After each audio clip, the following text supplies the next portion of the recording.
When we hear the phrase traditional gender roles in patriarchal society, I'd venture to guess that most of us imagine something similar, yet specific.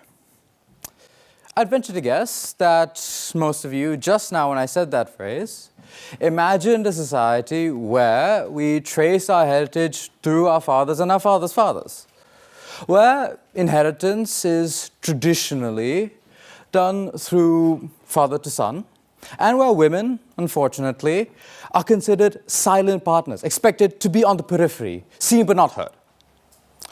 Now, the reason most of us think that way makes a little bit of sense, because this is a model of patriarchy we have seen across the world, from the Americas to the farthest reaches of Oceania. Yet, I believe a mistake has been made, in that because of the commonality of this model, we have begun to assume a universality in that patriarchy, because we have seen it manifest in similar ways across the world, shall always manifest itself in those ways over and over again, that it shall produce similar expectations, similar social constructs, similar limitations, and similar ways of thinking. And this is what I want to challenge. Because what I wish to contend to you is that through certain cultural frameworks, a patriarchal society can still seem entirely different, entirely divorced from what our idea of patriarchy truly is. And so, in order to do that, let me tell you a story.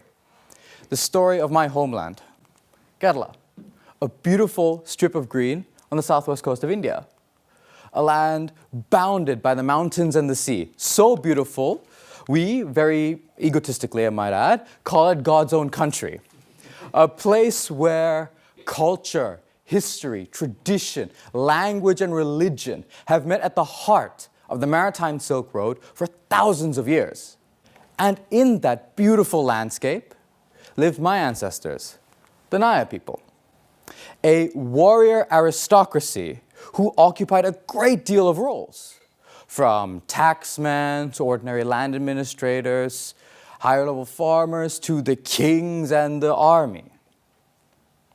Now, this group is interesting for a number of reasons, but because of one of their social practices.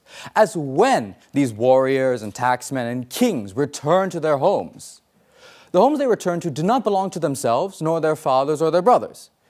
They belong to the women of their household, their sisters, their wives, or in some cases, their daughters. A little bit embarrassing for them, but still. And this is because the Nairs practiced a system we know as Maramakatayam. And this was not just a practice of individual villages. This was an institutionalized version of matrilineality, which pervaded the entire society to the highest levels. Like my ancestors, the rulers of the kingdom of Palakkad. When a king passed away, his son would kind of be left with nothing. The crown instead went to his nephew, the son of his oldest sister. And the palace, the household in which they resided, was the property of his oldest sister, not that son. And so this is where the twist is, because the household was not just a building. It was the cornerstone of Nair society. It was called the Dharavar. And it was not just a building. It was the entirety of the basics of Nair social life, because it was the clan itself. A family defined themselves not by their communal relation, but instead organized themselves in relation to this Dharavar. And because it was owned by the women of the family, this created very distinct and very unique social expectations. One of which would be very modern. Women of the family were expected to be literate. They were expected to have a very knowledgeable depth of the arts and culture, including the art of Mohiniyattam.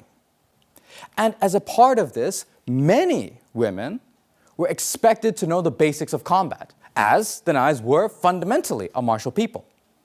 Because at the end of the day, they were not going to be sent out to the battlefield.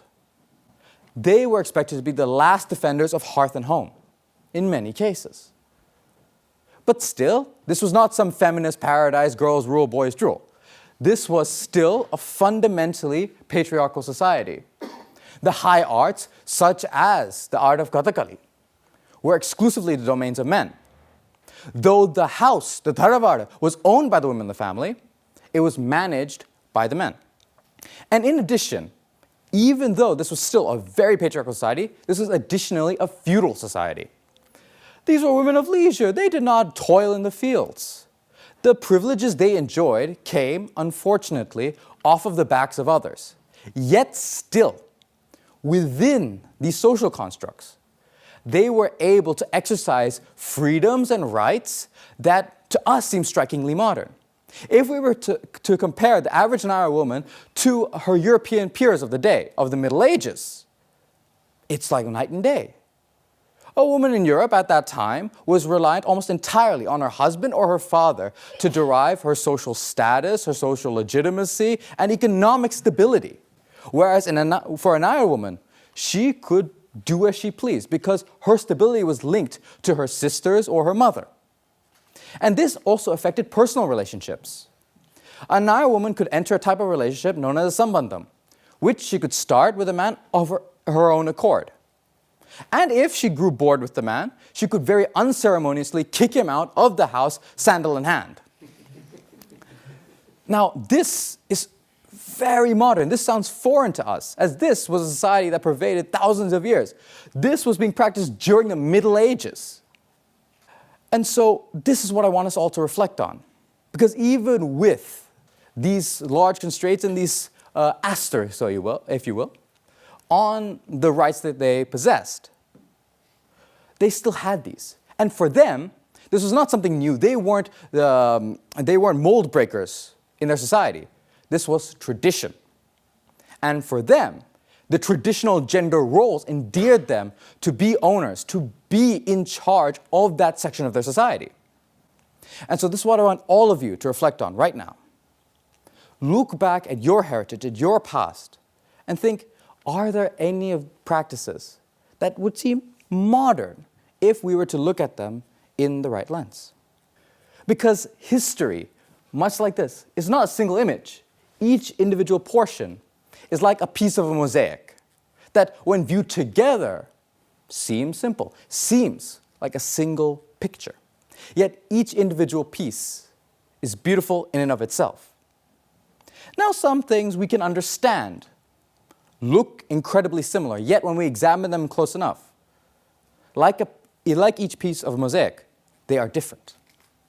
And so I encourage all of you today, even you at home, to look back at the echoes of your past and think, what can I do to bring that forward? Because tradition is not always necessarily inherently restrictive nor progressive. Tradition is not always something that should stay in the past. And not everything must be brought forward. It is up to all of you to look back at your own history and think, what needs to be taught to the next generation? What are those hidden stories that need to be brought forward? Because, as we very aptly need to discuss, all of these things are the echoes of our past.